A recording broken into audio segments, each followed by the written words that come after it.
DA মামলা শুনানি নিয়ে বড় খবর সামনে এলো। গঠিত হলো স্পেশাল বেঞ্চ। কখন ও কোন বেঞ্চে হবে শুনানি, রাজ্য সরকারের স্ট্যাটাস রিপোর্টে বা কী রয়েছে, গ্র্যান ইন এড কর্মচারীদের জন্য সুখবরে বা কী, জানুন বিস্তারিত তথ্য এই ভিডিওর মধ্য দিয়ে। Hello friends, welcome to my YouTube channel the web studation. So friends, এই মুহূর্তে আবারও আপনাদের জন্য একটা গুরুত্বপূর্ণ আপডেট সামনে এসেছে। সেটা হচ্ছে ডিএ মামলা সংক্রান্ত যে শুনানি ব্যাপার। তো আপনারা জানেন যে গত মাসে 23 তারিখে যে ডিএ মামলার শুনানি হওয়ার কথা ছিল, কিন্তু সেখানে রাজ্য সরকার তরফ থেকে যে স্ট্যাটাস রিপোর্ট সংক্রান্ত যে ব্যাপার, এবং গত যে 5 ফেব্রুয়ারি রাজ্য সরকার যখন ছিল এর আগে, তখন যে কমিটি গঠিত হয়েছিল ইন্দু মালহোত্রার নেতৃত্বে, সেই কমিটিকে যে রিপোর্টের ব্যাপারে বর্তমান রাজ্য সরকার কিছু তথ্য দেন।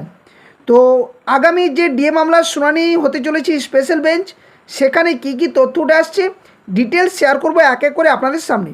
তো সকলে ভিডিওটি লাইক করবেন, শেয়ার করবেন এবং শেষ পর্যন্ত দেখার চেষ্টা করবেন।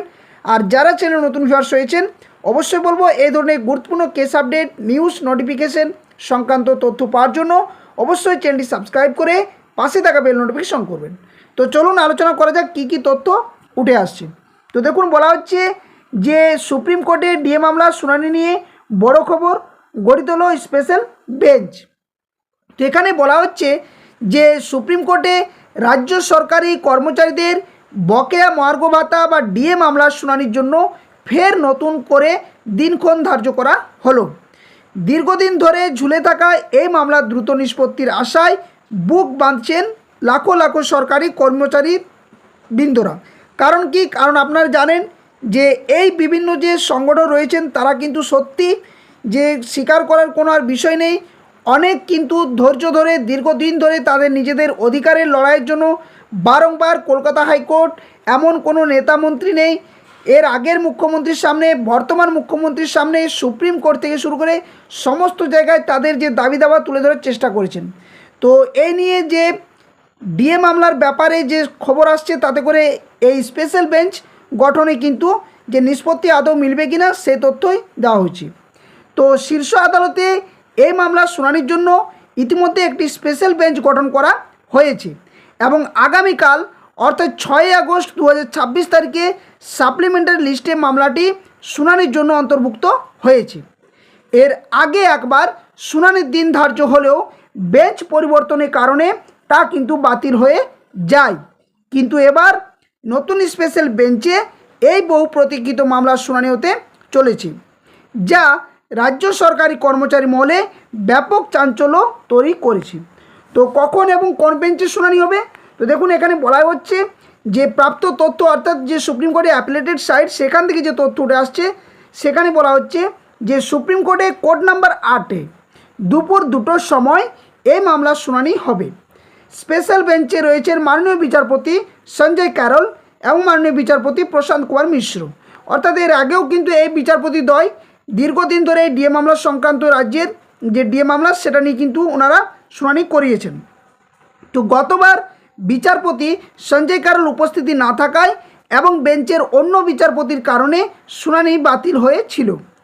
তবে এবার সাপ্লিমেন্টারি লিস্টের 304 নম্বর আইটেম থেকে শুরু করে 304-এর যে 5 নম্বর যে সাবটাইটেল, সে পর্যন্ত একাধিক পিটিশন তালিকাভুক্ত করা হয়েছে। কোর্টের প্রারম্ভিক কিছু ছোটোখাটো মামলার শুনানি হওয়ার পরেই কিন্তু এই যে ডিএ মামলার শুনানি শুরু হবে বলেও আশা করা যাচ্ছে। অর্থাৎ এর আগে যে 23 তারিখ, অর্থাৎ 23শে জুন সম্ভবত, সেখানে 23শে জুলাই যেখানে ডিএ মামলার শুনানি হয়নি, সেটা কিন্তু এবার স্পেশাল বেঞ্চে 304 নম্বর আইটেম থেকে 304-এর যে 5 নম্বর সাবটাইটেল পর্যন্ত এই যে প্রত্যেকটি মামলা পরপর লিস্টেড রয়েছে, সেগুলো কিন্তু দুপুর 2টোর পর বিচারপতি সঞ্জয় কারল এবং বিচারপতি প্রশান্ত কুমার মিশ্রের ডিভিশন বেঞ্চে মামলাটি স্পেশাল বেঞ্চে শুনানি হবে। তো মামলায় যুক্ত কর্মচারী সংগঠনগুলি কারা রয়েছেন? তো দেখুন, এখানে লিস্ট দেওয়া রয়েছে, ডিটেলস। এখানে বলা হচ্ছে যে এই গুরুত্বপূর্ণ মামলায় রাজ্য সরকারের বিপক্ষে দাঁড়িয়েছে রাজ্যের একাধিক প্রথম সারির কর্মচারী সংগঠন, এবং এটা নিয়ে আপনারা সকলে অবগত রয়েছেন। তাও বলে দিন, আর সুপ্রিম কোর্টের তালিকায় যে মামলাগুলি উঠেছে তার মধ্যে উল্লেখযোগ্য হলো the state of West Bengal বনাম confederation of state government employees, এটা একটা, সরকারি কর্মচারী পরিষদ বনাম নন্দিনী চক্রবর্তী, 3 নম্বর রয়েছে সংগ্রামী যৌথ মঞ্চ বনাম the state of West Bengal এবং ইউনিট ফোরাম কনফারেশন, যেখানে কনভেনার রয়েছেন দেবপ্রসাদ হালদারের পক্ষ থেকে। তো এই হচ্ছে মোট কিন্তু 4টি যে মামলা যে পরপর রয়েছে, সেগুলো কিন্তু যে পক্ষে বিপক্ষে রয়েছেন তাদের কিন্তু লিস্ট এখানে দেওয়া রইল। তো রাজ্য সরকারের স্ট্যাটাস রিপোর্ট এবং ডিএ প্রদান পরিকল্পনা সম্পর্কে কী বলা হচ্ছে না, রাজ্য সরকার ইতিমধ্যেই তাদের যে স্ট্যাটাস রিপোর্ট সুপ্রিম কোর্টে জমা দিয়েছে। এর আগের রাজ্য সরকার ফান্ডের অভাবের কথা জানিয়ে সময় চেয়ে একটি MA ফাইল করেছিল, অর্থাৎ যেটা মিসলেনিয়াস ফাইল করা হয়েছিল গত সরকারের সময়। তো বর্তমান রিপোর্টে রাজ্য সরকার জানিয়েছে যে তারা 2028 সাল পর্যন্ত মোট 4টি ধাপে বকেয়া ডিএ মেটানোর পরিকল্পনা করছে। এটা আমি আগে কিন্তু আপনাদের জানিয়েছিলাম। তো আগামী অক্টোবর মাস থেকে 20% ডিএ যুক্ত হবে, অর্থাৎ যেটা 38% হবে, আগে 18% এবং বর্তমান যে বাজেটে ঘোষিত 20%।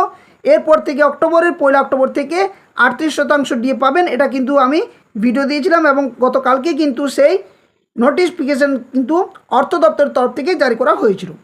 তো দীর্ঘ সময় ধরে এই ডিএ প্রদান প্রক্রিয়া চলার কারণে কর্মচারীদের তরফ থেকে বকেয়ার ওপর সুদ বা ইন্টারেস্ট দাবি করা হতে পারে বলেও মনে করা হচ্ছে, এবং এই দাবিটা কিন্তু সব থেকে কিন্তু গুরুত্বপূর্ণ এবং আমি বলবো ঠিক। কারণ দীর্ঘদিন ধরে রাজ্যের সরকারি কর্মচারীদের যে বকেয়া ডিএ পাওনা না দেওয়ার জন্য যে ইন্টারেস্ট তৈরি হচ্ছে, অবশ্যই সরকারি কর্মচারীদের পেনশনাররা, ফ্যামিলি পেনশন যারা রয়েছেন তাদের কিন্তু দেওয়া উচিত। কারণ দিনের পর দিন তারা একটার পর একটা বঞ্চিত হয়ে চলেছেন। তারিখ পে তারিখ কিন্তু সুপ্রিম কোর্ট থেকে শুরু করে হাইকোর্ট থেকে শুরু করে এমন কোনো জায়গা নেই যে সেখানে তারিখ পে তারিখ পড়েনি। তো এদিক থেকে বোঝা যায় যে অবশ্যই কিন্তু তাদের যে দাবি সেটা কিন্তু ন্যায্য এবং তাদের অধিকার পাওয়াটাও কিন্তু সুপ্রিম কোর্ট জানিয়ে দিয়েছিল। তো গ্র্যানিন এর কর্মচারীদের সুখবরের ব্যাপারে কি বলা হচ্ছে এখানে, তো দেখুন রাজ্য সরকারের স্ট্যাটাস রিপোর্ট থেকে আরও একটি বড় খবর সামনে আসছে। সেটা কি না, এবার গ্র্যানিন এর কর্মচারীদেরও ডিএ প্রদান করা হবে। যদিও এই প্রক্রিয়া এখনও পুরোপুরি শুরু হয়নি, তবে IOSMS যে পোর্টালের ডেটা আপলোড এবং সার্ভিস বুক সংক্রান্ত তথ্য আপডেট করার কাজও শুরু হয়েছে। এই প্রক্রিয়ার একটি মেসেজ ইতিমধ্যে বিভিন্ন মহলে ঘুরছে, যা বোঝা যাচ্ছে কি না, যেখানে বোঝা যাচ্ছে যে প্রমাণ করে যে রাজ্য সরকার এই বিষয়ে প্রশাসনিক কাজ শুরু করে দিয়েছে। এবং এই নিয়ে আমি একটা যখন আজকে ভিডিও দিই, অনেকেই কিন্তু বলেছেন যে বিষয়টি কিন্তু ভুল, কিন্তু আপনারা কয়েকদিন পর অপেক্ষা করুন, মিলিয়ে নেবেন, তারপর এখানে এসে কমেন্ট করবেন। কারণ এই চ্যানেলের মধ্য দিয়ে কোনো দিনেই ভুল তথ্য প্রমাণ করে বা ভুল তথ্য শেয়ার করা হয়নি। যাটুকু আপডেট আসে তার ভিত্তিতেই কিন্তু আপনাদের সামনে ভিডিও আকারে তুলে ধরার চেষ্টা করি। তো আপনারা হয়তো আমার থেকে বেশি অভিজ্ঞ, হয়তো আপনারা বেশি জানবেন। তো যদিও কোনো ক্ষেত্রে ভুল ত্রুটি হয়ে থাকে অবশ্যই ক্ষমা প্রার্থী, তবে যেটুকু তথ্য আপনাদের সামনে শেয়ার করি সবগুলোই কিন্তু অথেন্টিক এবং নিশ্চিত তথ্য দেওয়ার চেষ্টা করি। মাঝে মধ্যে আপনাদের মোটিভেশনও করা হয়, তো এক্ষেত্রে যদি কোনো ভুল থাকে অবশ্যই ক্ষমা প্রার্থী। তো কর্মচারীদের দাবি এবং পরবর্তী পদক্ষেপ সংক্রান্ত ব্যাপারে কী বলা হচ্ছে না, সুপ্রিম কোর্টে রাজ্য সরকারের জমা দেওয়া স্ট্যাটাস রিপোর্টের ভিত্তিতেই মূল শুনানি হবে। রাজ্য সরকার কিভাবে এই ডিএ প্রদান প্রক্রিয়া কার্যকরী করবে এবং কর্মচারীদের পক্ষ থেকে এর বিরুদ্ধে কী বা যুক্তি পেশ করা হবে, সেটাই কিন্তু এখন দেখার বিষয়। 2028 সাল পর্যন্ত বকেয়া ডিএ মেটানোর এই দীর্ঘমেয়াদী পরিকল্পনার বিরুদ্ধে কর্মচারী সংগঠনগুলি জোরালো সওয়াল করবে বলেও কিন্তু মনে করা হচ্ছে। পাশাপাশি 2019 সালের যে রোপা সেই মামলাটির বিষয়েও কিন্তু সামনে এসছে, যেখানে নতুন কিছু কর্মচারী সংগঠন যুক্ত হয়েছে। অর্থাৎ সব মিলিয়ে সুপ্রিম কোর্টে এই শুনানির উপর নির্ভর করছে রাজ্য সরকারি কর্মচারীদের ভবিষ্যৎ এবং আর্থিক যে পাওনাগণ্ডার ভাগ্য। তো এবার দেখার বিষয় যে গ্র্যানিন এর কর্মচারীদের খাতা খুলবে কিনা, রাজ্য সরকার স্ট্যান্ডেই বা কী রয়েছে, বকেয়া ডিএ পাওনার যে 2028 সাল পর্যন্ত রাজ্য সরকার যে স্ট্যাটাস রিপোর্ট পেশ করছে তার ভিত্তিতে আদৌ কি কর্মচারী সংগঠনগুলো মেনে নেবেন, নাকি এই সালের মধ্যে বা 2027 পে কমিশন চালু হওয়ার আগেই, নতুন যে পে কমিশন চালু করবে তার আগেই বকেয়া ডিএ পাওনা মেটাবে কিনা, সেটাও কিন্তু দেখার বিষয়। অপরদিকে আরও একটা তাৎপর্যপূর্ণ বিষয় যে কেএমসি এলাকাভুক্ত যে সমস্ত পেনশনার, ফ্যামিলি পেনশনারদের গত 7 তারিখের জন্য নোটিফিকেশন জারি করা হয়েছিল, তাদের নিয়েও কিন্তু কথা উঠতে চলেছে আগামীকালকের এই স্পেশাল বেঞ্চে যে ডিএ মামলার শুনানি হবে। তো ভিডিওটা বেশি লেন্থি করছি না, আশা করছি আপনাদের সামনে ভালোভাবে উপস্থাপন করতে পেরেছি। ভিডিওটি ভালো লাগলে অবশ্যই ভিডিওটি লাইক করবেন, বাকিদের সাথে শেয়ার করবেন।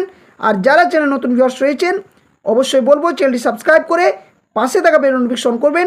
এই ধরনের গুরুত্বপূর্ণ আপডেট নিউজ তথ্য সঠিক সময়ে সবার আগে পাওয়ার জন্য। আর গতকালকে সকলের নজর থাকবে, যে আপডেট আসবে অবশ্যই আপনার সামনে শেয়ার করব। তো ধন্যবাদ, জয় হিন্দ, সকলে সুস্থ থাকুন, ভালো থাকুন।